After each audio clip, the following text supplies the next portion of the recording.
she just said that we're going to find out that President Trump actually did win certain states in the 2020 election. Now, the president says all the time that the election was rigged. What have you done about that? Do you have any evidence that the election was rigged? What can you tell us?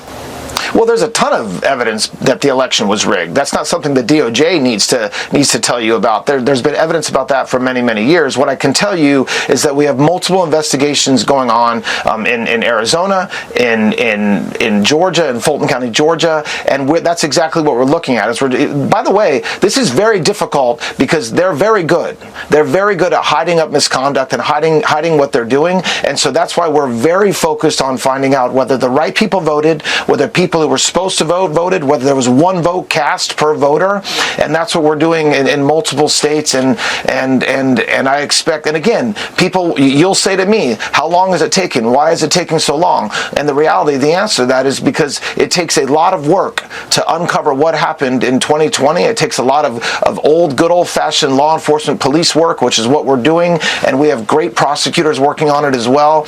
And I expect that, and I assure the American people that as soon as we have something to say for it, whether it's charges, whether it's a report, whether it's the results of an investigation, the American people will learn about what we've uncovered. Yeah, so in other words, what you're saying is that you have in fact seen evidence that people voted who should not have voted, whether it be through mail-in ballots, ballots coming from empty parking lots or dead people, whatever, or from illegals. Is that what you're suggesting?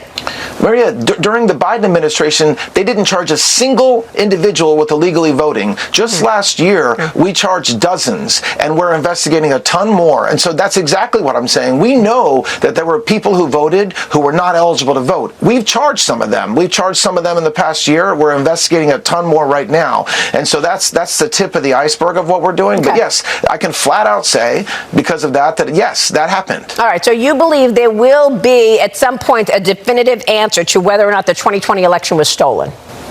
I'm not going to promise there's going to be a definitive answer. That wouldn't be fair to you or anybody else, but we are looking at it, and we're hoping to get one.